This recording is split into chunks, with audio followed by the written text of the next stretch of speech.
When you take a walk into town, you'll often see people living fast lives, some looking for money in various corners, while others are looking to purchase things. And a building where this is very excessive is in Gagawala building. This building you're seeing right here. So this building is where they sell hardware goods. And in today's discussion, we're going to be taking a look at how things go about in the hardware business. I have two people I'm going to interview for this discussion, and they'll be giving us an insight of what goes on in the building and how business is run in the building.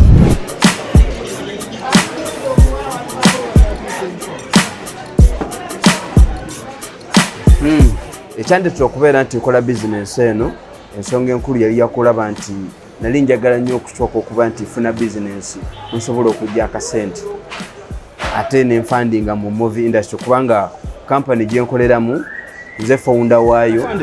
Bafande mundeke twogere. Ate nga ebisinga byonna bye tutaaga mu movie industry byetaagisa sente. Kale nalina okuba nga n'okunoonya source of income okusobola okufandinga obulungi okusobola okuba nti byonna biyimirirawo. My first interviewee is Omar Bale. He's a businessman as well as an actor. You see, people with broad minds always look for ways to get around their problems. To keep up with his interest for acting, he decided to open up a hardware business so that it would help him fund his movie making career and also his everyday lifestyle. Mugambe teninza business gyendimu nali ndaba ng'efuna ekiseera nayingirira nga ndaba nga yeeyagaza. Balance the gender in this kind of business. I decided to get Mariam to talk about her experiences in the hardware business, and she ventures into a very interesting section of the hardware business, which is selling plumbing goods. Okay, mu business mutera okubaamu okuba nti season tetukola bulungi kubanga nga bw'omanyi hardware materials abantu basobola kubanga buli ssaawa buli mwezi bagula hardware materials, naye twesanga nga tulina kubeera mu mbeera ey'okuba nti ebintu tubitambuza. For example, okuvanga mu Kampala n'obiteeka mu motoka n'obitwala e Masaka, Masaka nosobola okuba nti obituusaayo nga oyagala kulaba nti obeera busy yadde ebintu oba otaddemu ate transport agende Masaka, naye ng'ekigendwa kulaba nti ofuneyo ku ssente season bweba nga tekola bulungi. Naye nga olwo season ze tukoleramu okugeza nga okuva September, October, November, December abantu babeera mu kufinishinga mayumba. Kale eyo season ebeera yakola ssente nyingi kubanga abantu babeera bali mu bagala omwaka guggwe nga bamaze okuba nti baggala amayumba gaabwe. Yes. I didn't even know that there were seasons in hardware business.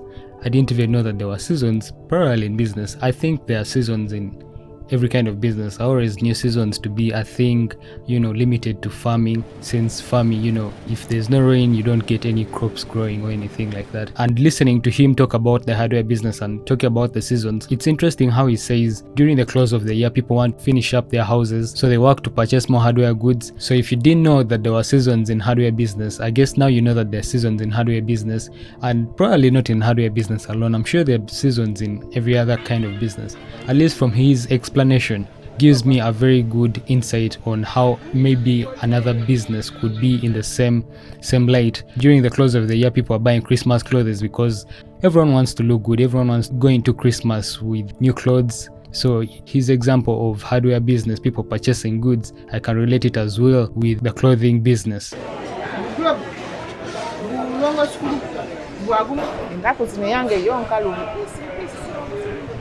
Yonkalu emirimu nnaku zino mitono kubanga ne bakasitoma bennyini abavanga ewala kati amakampuni agakola ebintu bye tutunda gabatwalira ngakola ddo tuddo. So oli wabeeranga n'omuntu ng'abeera ekabaale n'abeera ludda nakubira essimu n'agamba mpeereza kino na kino na kino.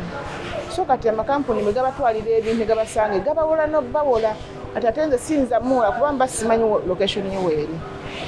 Ne kati bo bano bawola ne bagamba kati nyabe mubende bangamba nti bo amakampuni gagenda lwegenda ku Mandi waliwo egenda ku Lwokusatu egenda ku Mandi ku Lwokuna eddayo okubanja ne batwalira ebirala babeera nti kati ebintu bangamba nti competition yayitirira bakati ffe tugula bwengenda n'ensuubula tugeze n'ensuubula pipe ya PPR n'ensuubula ku nusu 9.5 mba nyino gitunda kutandika ku gumu bbiri gumu kitundu abwe watyo naye kampuni era bwetambula omuntu azze mu kizimbe mwende naye muguza kenda 5 ne bwevuga amafuta ne mutwalira ekabalo oba era muguza mmeka kenda 5 kati awo abakasitoma abamu bakola ki besala kuba baba ne transport gwanasaamu oba transport agenda okupakira ebintu naga nti emmotoka ejja kujja akole ki n'alindira. Speaking to Mariam, she was really broad on how she was delivering her concerns about the business she's in, and she really highlighted the fact that so many people are getting into the business. Companies are doing door-to-door service where they get the customers the things that they need and they transport them to the desired location, and that's something that limits her business since she's not able to get those customers that these companies are able to get. We start with some breaking news, and the World Health Organization has just released a report estimating that 15 million deaths occurred globally due to the pandemic, and so is Omicron. Around triple. The COVID variant was first reported by South Africa in November, and it's already spread to dozens of countries. Mu COVID-19 abamu ku basuubuzi twajja ne tufuna omukisa ne batukiriza okujjayo emaali mu bizimbe muno ne tugitwala ewaka gye tusula kati nga kasoma bakubidde essimu naga nti njagala item bweti ogijjayo mu nnyumba then n'ogiteeka kuwa booda n'agitwala ku workshop customer gy'abaali. Sirina kusoomoozebwa ng'era emirimu gyange gitambula bulungi naye obuzibu okuva covid lwe yajja bizinesi zange zadde emabega sikuddamu kukozaddira ddala emabega kubanga wakirabira nti embeera etunyiga genda olaba wabadde 2 bafuuse 3 bafuuse 4 mbeera olaba ng'egenda ekola ki ng'egenda ekyuka n'abaguzi batono kati. COVID-19 was a very unfortunate period. Both Omar and Mariam faced COVID-19 in a very different way. So many people who are in business had to face, things that they have never faced before. Ebintu besinga okubanga tufuna obuzibu okubanga tubijja wabweru, for example nga Dubai, China, olumu tufuna obuzibu n'abantu ab'okumusolo ku URA enakawa oba ebusiya badelayinga first of all ate nga ne bwe badelayinga era still basigala bakusaba omusolo nga mungi ekikuleetera okubeera nti business ebeere eri slow kubanga oluusi otuma emaali yonna nga sente z'obadde nazo ozitumyemu e Dubai wano nga tosigazzaawo yadde n'ekikumi ng'obaze nti ebinajja then ndyoka entunda enfune sente naye weekanga ku musolo biruddeyo enakawa biruddeyo bitute like 1 month or 2 months ekisinga okuba nga kituze emabega kubanga oluusi ebbanga ery'emyezi 2 oba olina okuba ng'olyawo nga tolina kyokola olina kulinda maali eyo okujja. Time is money, and with delays time is lost. These guys order goods, and if the goods take a long time, if they face setbacks during importation, they are going to be just stuck there without doing any business, and a lot of time is gone. Abamu abatalina busobozi bw'amaanyi tugulira mu bannaffe olina omugamba nyinamu ebibiri byange 3 byange bw'aba agenda n'akoletamu kyakoze ki kyakuleetedde.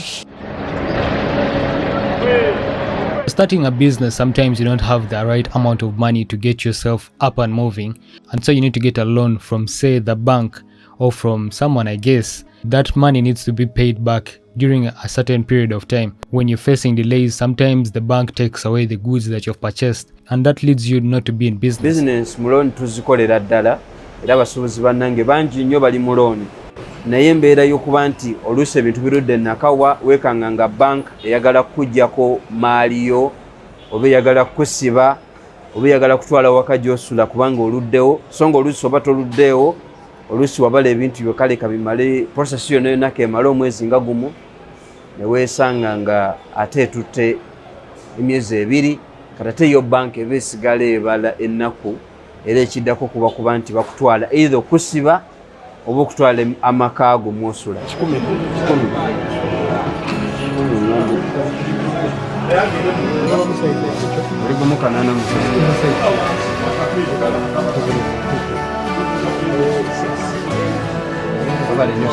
naye nga waliwo bakastomers betukolagana nabo abalungi abatusasula obulungi abakkiriza ne tukolagana mu mbeera ennungi ne basasula bulungi abo tubeebaza kubanga batuyimirizaawo. So gavumenti kyenjikubira kubeera nti eyanguyaako okulaba nti prosesi y'okuba tusasula omusolo eyanguwako n'okubala emmali yaffe ebintu bireme kudireyinga ku musolo.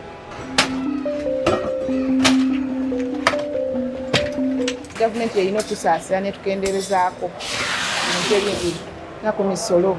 Kuba kakati olaba oyinza okubala kati nze bizinesi yange bw'ogenda oyinza okulaba tena batuuka okuwa income tax n'obuuza noga nti ssente nga zibakoze ki zibansabye ennyingi. Kakati nga bw'okimu bw'obeera mu misomo egimu ng'osoma bagamba omuntu akaweza kapita ya ssente bweziti miliyoni 5 takola bw'ati kati omala okugamba miliyoni 5 ng'omaze okusoma omusomo ng'egyo kutambulamu ng'abakyala.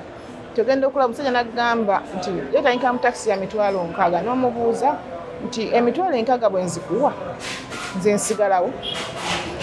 Kati era mu kutugamba income tax emisolo emingi ate kibaleetera okufiirwa kubanga kati buli omu alemererwa.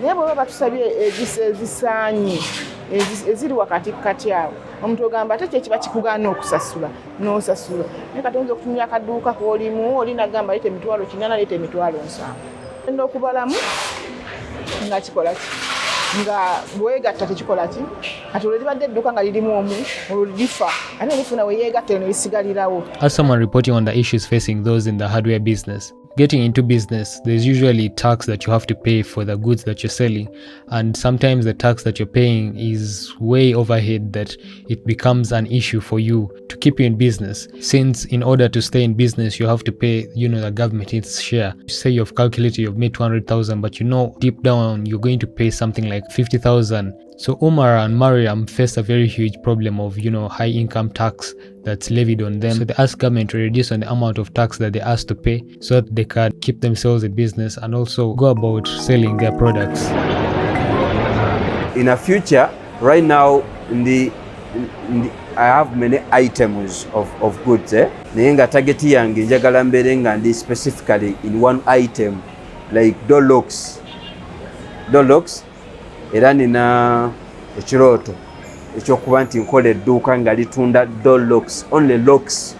But for now ntunda ebintu ebyenjawulo, onsanga nga ntunda cement, ntunda miiko, ntunda bingi just because sinaba kuba nti nfuna capital akola ebyo byenjagala okubeera nga byokka byentunda. Naye nga time ejja kujja okusinzira in 3 years nsobola okuba nga nkoze edduuka erisinga okutunda eminyolo mu Uganda.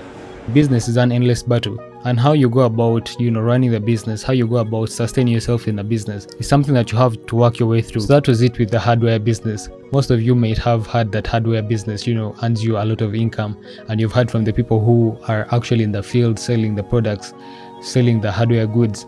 They have told you what issues they face and how business is run. And I hope you've got to evaluate whether this is the kind of business you can venture into. And thank you for watching the video.